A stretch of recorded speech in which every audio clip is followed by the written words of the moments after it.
ایک دفعہ کا ذکر ہے کہ بہت پرانے وقتوں کی بات ہے۔ ایک بادشاہ تھا جس کا نام شہریار تھا۔ وہ بہت رحم دل تھا، اپنی رعایا کا بہت خیال رکھتا تھا۔ اس کی کوئی اولاد نہ تھی۔ ٹائم گزرتا رہا، بہت عرصے بعد اس کی ایک بیٹی پیدا ہوئی جو بہت خوبصورت شہزادی تھی۔ اس کا نام سحر نور تھا۔ وہ بہت خوبصورت شہزادی تھی۔ اس کا رنگ بہت زیادہ سفید تھا۔ اس کو کھانے میں دودھ سب سے زیادہ پسند تھا۔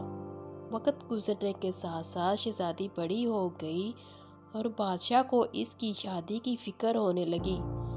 آس پاس سے بہت سے ملکوں سے اس کی شادی کے پیغامات آنے لگے تو بادشاہ پریشان تھا کہ کس طرح اس کی شادی کرے۔ ہر شہزادہ چاہتا تھا کہ اسی شہزادی سے شادی ہو۔ شہزادی کو شکار کھیلنے کا بہت شوق تھا۔ وہ اکثر شکار کھیلنے جایا کرتی تھی۔ ایک دن ایسا ہوا کہ جب وہ شکار کھیلنے گئی تو وہ اپنے ساتھ بہت سارا دودھ لے گئی۔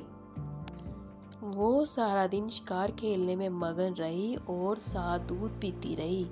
شام ہوگی لیکن اس کا دودھ ابھی بھی کافی زیادہ بچ گیا تھا تو وہ واپس بھی لے کے نہیں جا سکتے تھے۔ انہوں نے کیا کیا، وہاں پر ایک بہت بڑا گڑھا کھودا۔ اس گڑھے میں دودھ ڈال دیا، اوپر سے مٹی ڈال دی۔ وہ واپس آ گئے۔ جب کافی عرصہ گزر گیا، شہزادی دوبارہ جلدی چکر نہ لگا تو بہت عرصے کے بعد شہزادی نے پھر دل چاہا کہ وہ شکار کھیلنے جائے۔ اس نے بادشاہ سے اپنی رائے کا اظہار کیا تو بادشاہ نے بھی اجازت دے دی۔ پھر وہ اس جنگل میں گئی جہاں اس نے بہت شکار کھیلا ہوا تھا۔ تو وہ کیا دیکھتی ہے، وہاں جنگل بہت گھنا تھا اور اس میں بہت سارے جانور تھے۔ وہ سارا دن شکار کھیلتی رہی۔ آخر شام ہوگی، وہ بہت تھک چکی تھی تو وہاں پر ایک جگہ بیٹھے تو وہ کیا دیکھتی ہے، ایک جگہ پر سفید رنگ کا درخت ہے اور اس سفید رنگ کے اس کے پھول ہیں۔ سارا درخت سفید رنگ کا ہے اور بہت ہی زیادہ خوبصورت ہے۔ تو شہزادی کو یاد آیا کہ اس نے دودھ ڈالا تھا اور اوپر سے مٹی ڈالی تو اب یہ بہت خوبصورت درخت بن گیا۔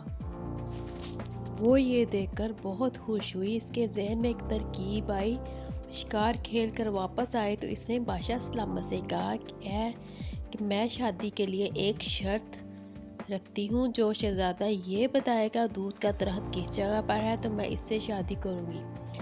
بادشاہ نے اس کا اعلان کروا دیا۔ بادشاہ کو خود بھی بہت حیرت تھی کہ یہ کون سی شرط ہے۔ بہت سارے شہزادے یہ دودھ کا درخت ڈھونڈنے کے لیے نکلے لیکن کوئی بھی کامیاب واپس نہ آیا۔ انہی میں سے ایک شہزادہ ارسلان تھا۔ شہزادہ ارسلان ایک بہت بہادر اور خوبصورت شہزادہ تھا۔ یہ بھی دودھ کا درخت ڈھونڈتے کے لیے نکلا لیکن وہ بھی ناکام واپس آیا۔ آخرکار تھک گیا اور راستہ بھول گیا اور واپس آنے کا بجائے جنگل میں بھٹک گیا تھا۔ اس کو واپس آنے کا راستہ نہیں مل رہا تھا۔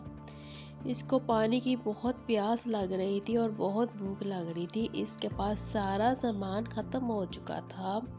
آخرکار ڈھونڈتے وہ ایک دریا کے پاس گیا جہاں یہ پانی بہہ رہا تھا۔ جب وہ پانی پینے لگا تو پانی میں سے ایک عکس نظر آیا۔ اسے یہ عکس نظر آیا کہ ایک بہت ہی خوبصورت سفید رنگ کا درخت ہے۔ اس میں سفید رنگ کے پھول کھلے ہوئے ہیں، حتیٰ کہ اس کے پتے بھی سفید رنگ کے ہیں۔ اس نے جب مڑ کر دیکھا تو دیکھتا ہی رہ گیا۔ وہ سمجھ گیا کہ یہی وہ دودھ کا درخت ہے۔ اس نے کچھ ٹہنیاں اور پتے توڑے اور واپسی کا راستہ ڈھونڈنے لگا۔ آخرکار کسی نہ کسی طرح وہ جنگل سے باہر آ گیا۔ سیدھا وہ شہزادی کے محل میں گیا اور وہاں جا کر